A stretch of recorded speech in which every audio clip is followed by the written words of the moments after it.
This podcast is brought to you by Blackaby Ministries International. To find out more, visit blackaby.org.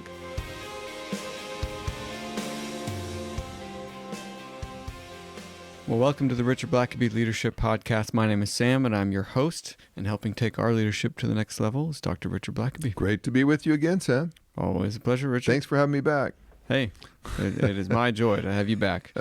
We are always thrilled. So you, professionally, you are a writer and speaker.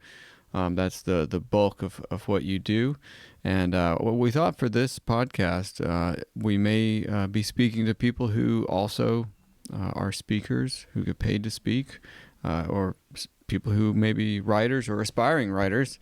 And I thought we'd just sort of pick your brain a little bit about some tips on speaking better, on writing better, some habits maybe that our listeners can take away from the extensive knowledge that you bring to the table over the years that you've been speaking and writing. Yeah. Sam, when I started out as a young person, I thought I would be a pastor. And so I knew I needed to learn how to preach and speak in public. Mm-hmm. And I worked on that craft for a number of years. But then I was caught off guard a bit because I began to be invited to speak outside my church and to speak in other gatherings and meetings, and also was given an opportunity to do some writing that I had never thought I would ever do. And so I've been kind of swept up into that. Now I think I'm working on, around my 40th book project, writing project, and speaking. I think I saw this morning that in the first 4 months or so of the year, I've already given over 100 talks in the first 4 months. So that's a few. I think I'm going to it'll work out to, if I keep speaking at that pace, it'll be about 250 sermons or talks in the year. So that's about 5 a week. And so it can be... That's a pretty heavy schedule. I'll say. So not to say that I'm like, by any means the top level kind of speaker, traveler, but I do lots of it at least at the level that I'm at, and so I'm always coming across people that will come up to me and say either that they would love to do more speaking, and sometimes maybe you're a pastor of a church and you preach at your church, but you'd love to be able to do a revival somewhere or go speak in some conferences as well. It's enjoyable sometimes getting out of the usual audience and being in front of a different group of people, and maybe you're a pastor and you preach to your own people, but then it can be a lot of fun preaching to a gathering of other pastors or leaders of various sorts. And so, or maybe you have always wanted to write a book and you don't really know what to do about that. And so I thought I'd just give a couple of just general thoughts on that in this session. And the first one I would just say to anybody, whether you're speaking or writing, and that is most people, I feel like, have a message of some kind, a message related to what you've done, what you focused on, what you've experienced, what you've learned from your own journey. Yeah. And if you stop and reflect on it, you begin to realize, like if you're a school teacher and you've been teaching elementary school for years, you've learned a lot. You've learned what doesn't work, what does work. You've learned what's important. You've watched people make mistakes. You've seen how to grow and improve. You probably know how to, what things the parents can do to make successful kids, Yeah, you've got lots of opinions about parenting, I'm sure.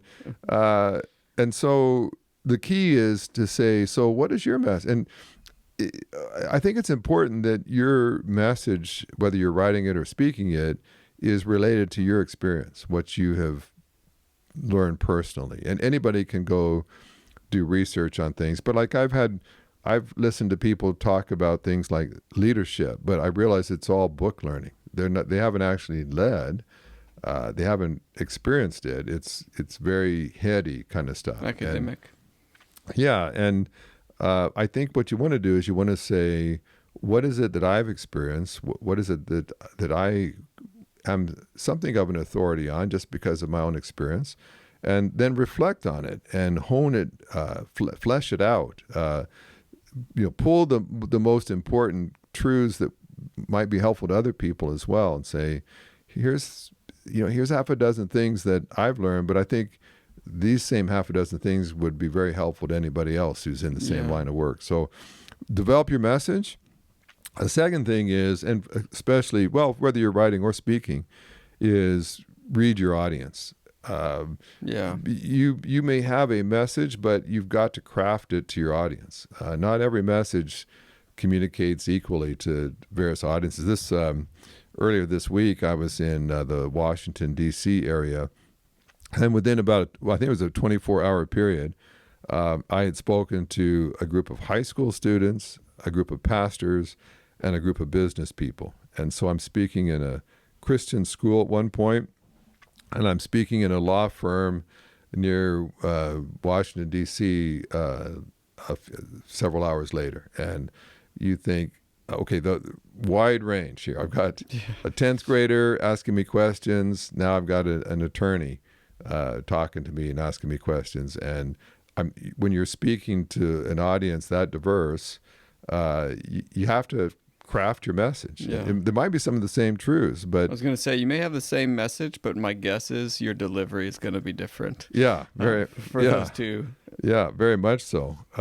And so you've got to tailor it to your audience. And so a lot of times I'll switch out stories. I've got some marketplace meetings I do on a regular basis, and some of the meetings have all men in the room, and I've got one group, it's all women.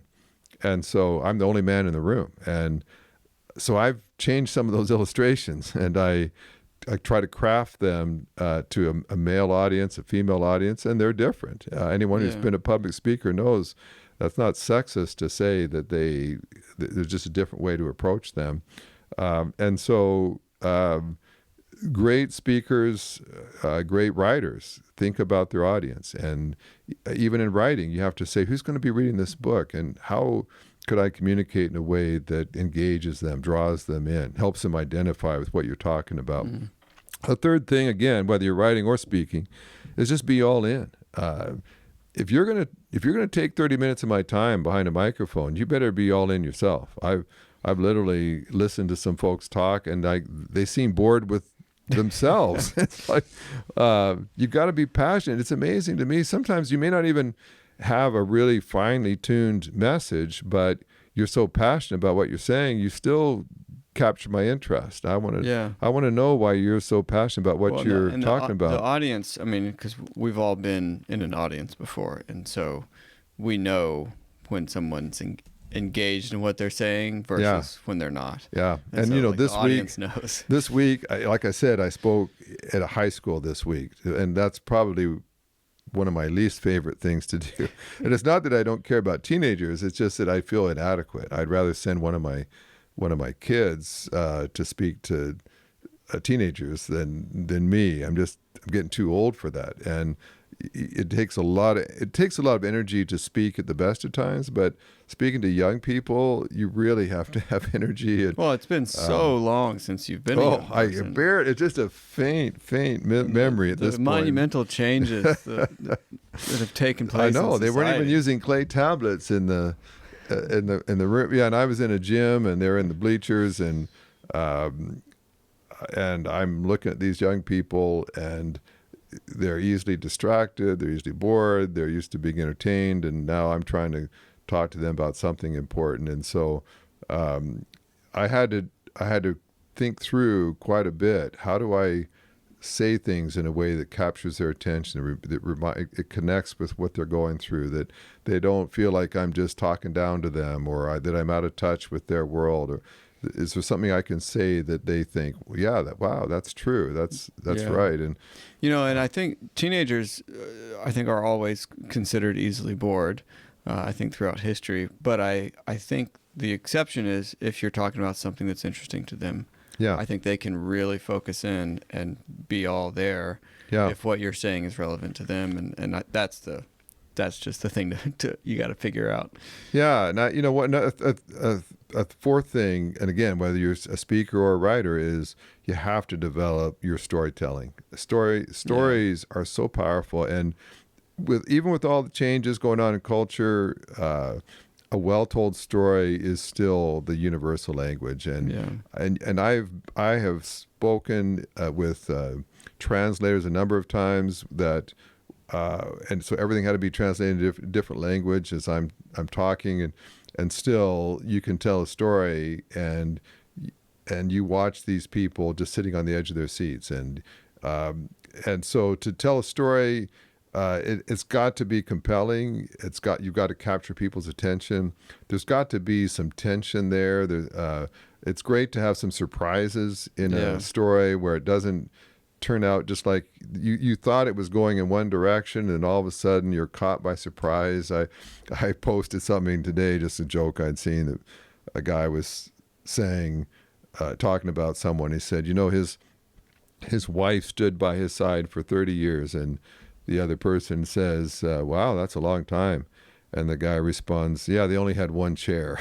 and so it's like, you catch them by surprise. It's not what you're expecting, right? And so people laugh. And so I think with a good story, you want to catch them by surprise. You start leading them down a road where they're assuming it's going to end one way, and then all of a sudden you catch them, and it's a surprise ending. And so I just find that stories connect with the heart and the mind, and so you have to be good. And some people just say, well, I'm not a good storyteller. Well, you have to work at it, and you may never be great. It might not be natural for you. Learn just to not get bogged down in unnecessary details. Try to capture their attention quickly. Don't kind of ramble around. Like Lisa and I, we always joke with people like that, where they're always going, no, it was the Tuesday. It's like, no, maybe it was Wednesday. It's like, well, it really doesn't matter if it was Tuesday or Wednesday. Just get to the story. You gotta get to the meat quick. And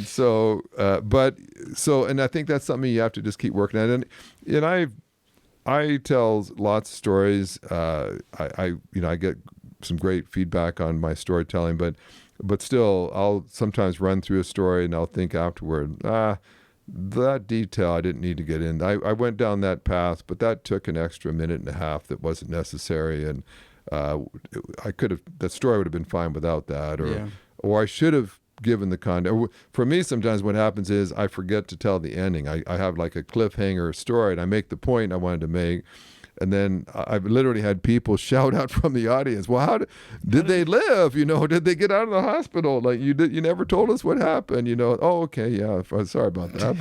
But there needs to be a resolution. There are some people in the audience that will drive them crazy. They will come get you afterward if you don't tell them. A fifth thing is use humor. I know some people it's much more natural than others to be funny, but I think just about anybody, and actually some of the funniest people for me are the deadpan it's the guys. best.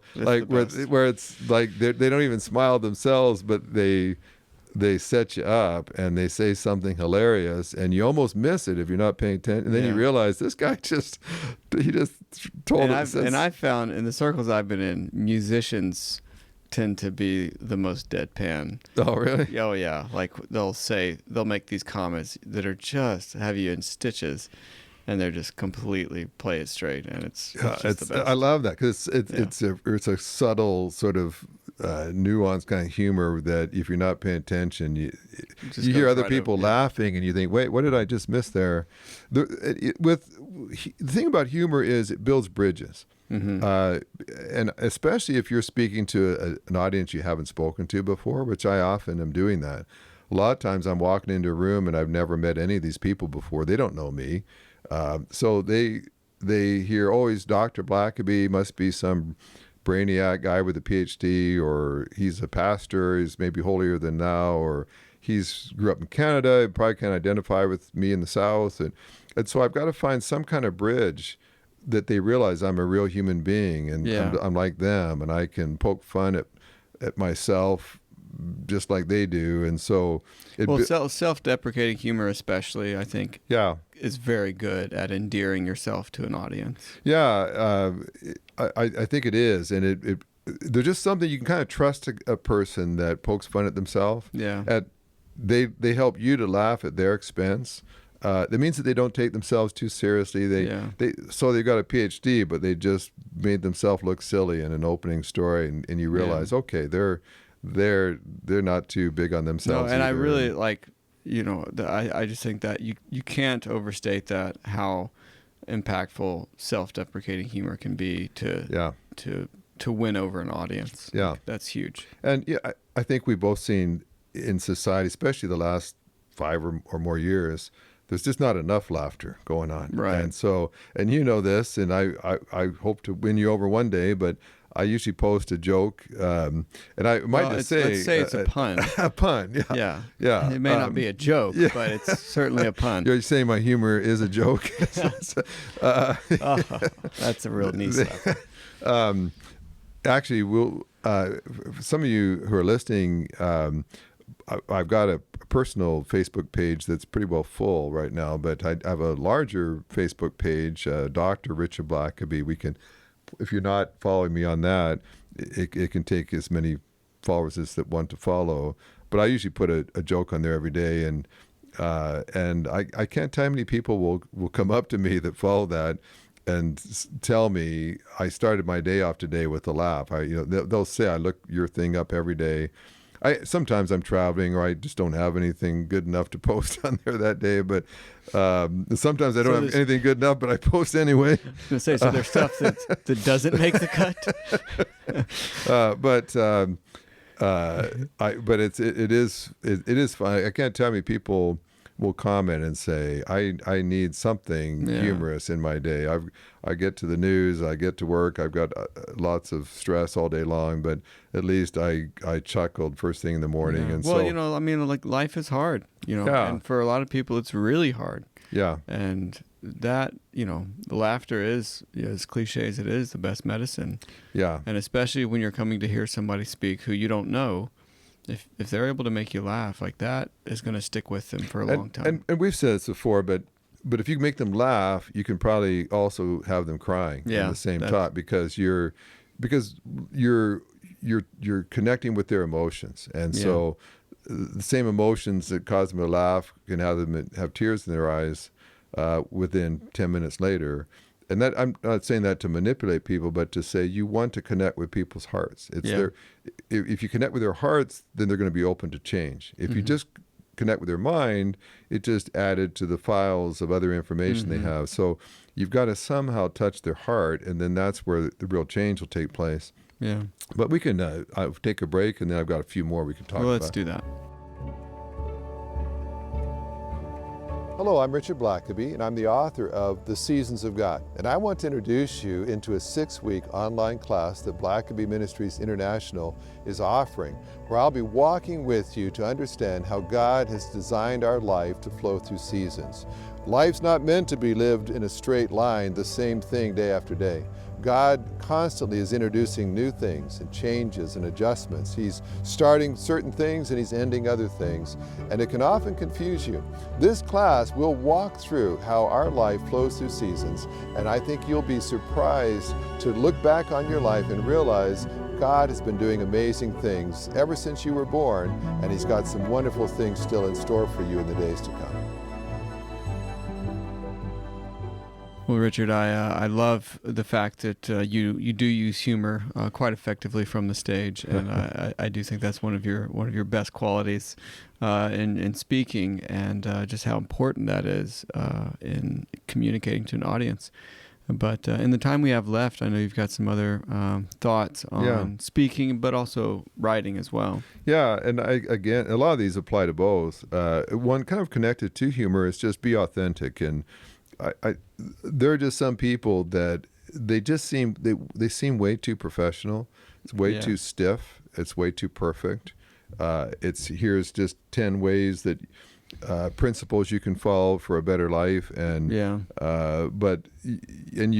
get the impression that they follow all these 10 principles and they have a great life, but they never tell you about where they face planted, where they messed up, where they struggled, and again, I think along with humor, one of the most powerful things that you can do as a speaker or a writer is be candid about who you are and where you're at. And I've Yeah. said this before, you don't necessarily want to share illustrations from your life where you're completely getting beat up. Because then I think, well, Sam, you just told me that you are constantly failing at this area yourself, but so I'm wondering why I'm giving 30 minutes of my time listening to a guy who isn't any better at it than I am. You have to have learned some things from your failures and have some things to offer me. But there's just so many stories these days of high-profile pastors and leaders that were doing all this teaching and speaking and writing, and then you discover that that's not, their life was far from perfect. Their marriage, their personal life, their character had huge flaws, but you never heard about those until they had a total meltdown, and you realize, okay, they kept presenting to me an image of someone who had it all together, and clearly they didn't. Mm-hmm. And so just being authentic in your writing, don't just talk down to people. Nobody wants that. Yeah. They're far more inclined to listen to a fellow traveler who's maybe a little bit further down the road than they are and learn some things, but faces all the same issues. Yeah. And the seventh thing is obviously just draw out biblical truth. Your humor is fine. Sometimes, especially if you're telling maybe a funny story, stories take longer than just making bullet points. Yeah. And so there have been times where to tell a funny story, it takes time. And then you realize, okay, I've spent a lot of time making people laugh and we're having a good time. And I'm glad that I cheered them up for the moment, but life change is not going to come from a joke or a funny story. It's going to come from God's word. And so I've got to have them lean up against God's truth at some point here. Yeah. And what I try to do, what brings me a lot of joy is if I can really have mined some deep truths from God's word and then present some gold nuggets to people that perhaps they've never heard before. Yeah. And that's why I love speaking to pastors and church leaders, because they know the Bible well. And so for me to present something they maybe haven't heard before, I've got to go really deep. And I like that challenge. And so don't just give surface stuff. Don't give Christian cliches. Dig into God's word and find some deep truths that you can also insert in your presentation, whether you're writing it or whether you're speaking it. An eighth thing is if you're a speaker, and that is, and again, this is kind of a Blackaby thing, but interact, like be there for people before and after your talk. So many speakers, and I understand a lot of why they do this, but a lot of speakers, you have no access to them. They don't hang around before their talk, and they're whisked away as soon as their talk is over. All you ever get to see or hear is what they're doing on stage. And I've just been in fact, on this last trip this week, I had handlers. After I spoke, they said, "Now, would you like me just to take you back to the green room, and until it's time for us to take you back to your hotel?" And I said, "No, I'll go on over and I'll just kind of hang out here, just talk to people." And he was like, "Are you sure?" Because most people don't do that. Most people, and they had some awesome food in the green room. So I'm thinking I could be sitting here quietly eating this really nice spread they've got there for me and check my emails. But I had these people that they almost can't believe it, that you're still standing around. And so they come up and start talking to you. And so I just kind of felt like that if God wants me to speak into the lives of some people, I may say something far more impactful to them after my official talk on the platform than what I said in my official talk in my notes. And so I just find too that if and sometimes I like to even walk around among the people before the service starts or the talk starts and just listen to people and talk to them and banter with them a little bit. And oftentimes that actually makes me a better speaker when I get on the stage, because I've actually already feeling a bit of a rapport with some of the folks, and I've kind of heard from them, and I'm already warming up just to the audience I've been speaking to. And I'll do that oftentimes. And then sometimes you do that maybe with the folks sitting near the front.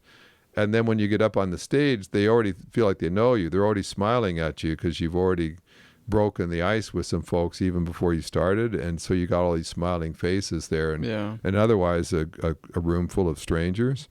And so lots of reasons to interact with folks.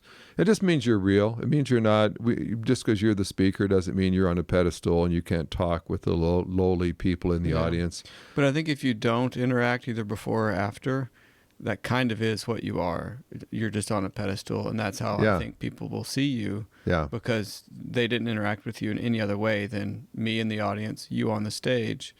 And so I think that's key, Yeah, and it just means you realize it is about the audience. I mean, this whole talk is for them. It's not for me. Yeah. And so if I'm there to try to bless the people I'm speaking to, well, then you ought to want to try to be a blessing to them. And it's not about they're just providing you an audience so you can shine on stage. Yeah. You're there to try to help them. And so my attitude is, so I want to do everything I can to be a blessing to these folks while I'm here.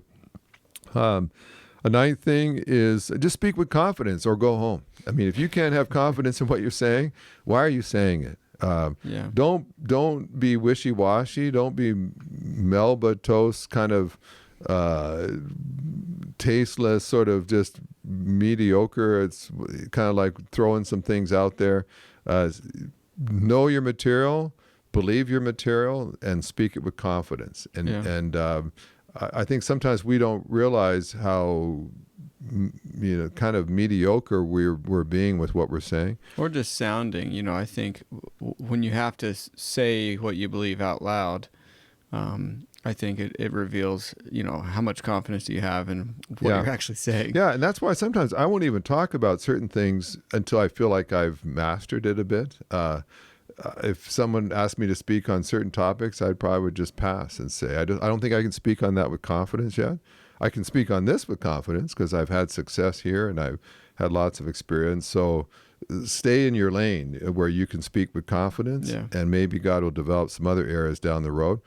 Another thing is just be open to following up with people. I've always felt like if God arranged for me to speak somewhere, that there was a stewardship of that, and a stewardship of those people. And it doesn't mean that you can just chat with everybody in the audience by email and other means after you leave, but be watching for those people that perhaps God connected you with. And I've had a number of times where I spoke in a meeting, and a pastor came up to me afterward and was really convicted about the fact God had told him to write a book, what I had said really reminded him and convicted him, and he asked me if I would hold him accountable. And he gave me his email address and said, would you be willing to email me in 6 months to ask how my book's going?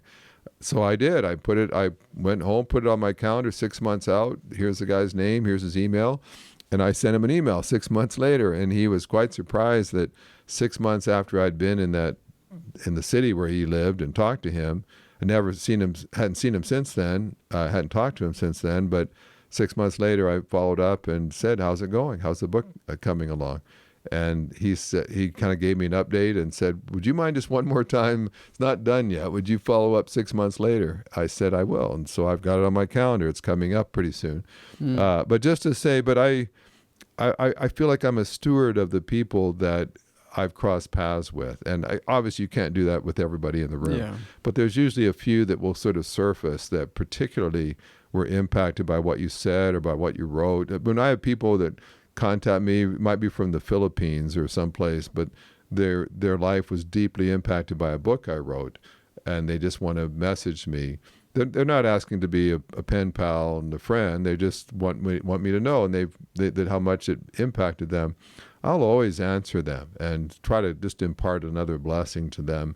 Thank them for that. I'm not trying to get into ongoing correspondence, but if someone took the time to read a book that I wrote and then find a way to let me know how much they appreciate it, then that's worth acknowledging. It's worth acknowledging. The last maybe two things just to say quickly, or three things, is just one is just trust God with your best. And sometimes I've gone some places where it was a really big gathering and you really worked on your talk and you presented it and you really kind of hope a lot of good stuff would come from that. And maybe you don't get invited back to speak, at least not in the near future. And it can be kind of disappointing. Or you speak somewhere else and they want you to come back every year. Some places you speak, you never hear anything from them afterward. Other places you speak, and that generates 12 other invitations down the road. And you never know how that's going to work. And so all you can do is prepare to the best of your ability, deliver to the best of your ability, and then leave it in God's hands. And God has a way of surprising you. Meetings that you thought didn't go all that great, and you get 6 other invitations out of that, and that are better than the one you just did. And other times you think you knocked it out of the park, and just crickets afterward.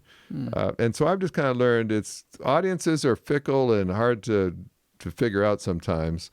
But just trust that especially if you're a Christian speaker or Christian writer, you've got to, at some point, just trust it in God's hand. Now, if you do mediocre work, then don't expect a lot of stuff to be generated as a result. But if you've done the best you can at that point, I mean, I look back on earlier things I've spoken and written and would love to get a redo on some of that. But at that time, it was the best I could do. And if it's the best you can do at this moment, just leave it in God's hands. Yeah. And maybe just 2 last things just to say. One is just don't give in to fear. There are times where I've been invited to speak at some venues that were perhaps bigger than I'd ever done before, or maybe it's kind of slightly out of my field of expertise or comfort zone. And I know when I was first starting out as a speaker, I just felt like I just need to accept most of the invitations. I mean, I want to pray about them, but especially when you're starting out, you can feel over your head a lot, and so the tendency will be to say, "I don't think I'm ready for that yet." I'd be intimidated by that, or that would scare me to death to be in front of that many people. Or there's a lot of other pastors in the room, and I don't know if I want them judging my sermon or my talk. But just realize, if God is going to call you to be a speaker or a writer, you're going to have to just put it out there. You're going to have to just put it in God's hands and say, "God, open the doors you want me to go through." And so when an invitation comes, it might not have been what you were hoping for. It might be something different, but some of the ways you develop as a speaker is just doing different kinds of talks, and different kinds of audiences. And I definitely have my preferences, the ones that my sweet spot talks. And like I said earlier with you, speaking to teenagers in a school gym is not my sweet spot. Yeah. But now and then I'll just do it because it kind of keeps me. Well, it stretches you, in there, it grows you. And if you're always just giving the same talk to the same people. Yeah. I like challenges. And even this year, every new year as a speaker, I'm speaking almost 250 times a year, but I'm always intrigued by a different audience that I've spoken to before. Mm-hmm. And I've got a couple of those this year. It's a different kind of speaking engagement, different kind of audience. And I like that because it's going to make me have to think through my material and apply it differently, and perhaps find a new audience of people that will get to know me and appreciate what I have. And so just don't be afraid. Don't be intimidated. If God's given you a message, then just hold on to that message and not don't turn things down because you're afraid or intimidated. And the last one is just make sure, if you're a speaker or a writer, make sure that it's about your message and not about you. And I've seen that a lot. It's especially in speaking. Sometimes it's like, well, this is the American Idol finalist here. We're all going to just ooh and ah at how good they are. And that's not what public speaking is about. It's not about everybody wants to come and hear you speak. they all need to hear a message that gives them hope, that opens their eyes, that sets them free by truth. And so let it be about your message, not about you. And so that's why if you do that, you may avoid becoming a prima donna that thinks that they're some kind of celebrity that just needs to be doted upon and admired from afar without trying to help people. But if it's about your message, then afterward, if people come up with questions about your message or they're wanting to know how to apply your message, well, then you're going to give them the time because you really want them to be able to take it away and apply it to their life. But if it's just about you and your delivery, then you don't want to be bothered with people afterward. It's because it's about your comfort and so on. And so if you, like I started out by saying, develop your message, and at the end, if it's still about the message God gave you, share that as passionately and creatively and with as much excellence as you can. And then when people are responding to that message, be willing to talk to them about it afterward, and maybe even follow up with them a year later if they are emailing you and asking questions, and don't resent that because hopefully the message is bigger than you. The message is something that may last long after your speaking and writing career doesn't. And so stick with the stuff that is a word from God, that's a truth that can encourage people. And then your speaking and writing will always be about things that are a lot bigger than just your life and about what you do. Yeah. Well, thank you for taking us through this. And it's always just a time to learn and to grow as leaders. Until next time. Thanks for listening to the podcast. If this is something you enjoyed, it really makes a difference if you leave a review and a 5-star rating on Apple Podcasts or wherever you listen. Don't forget to subscribe and share with your friends. We always love hearing from our listeners, so email us at podcast@blackaby.org.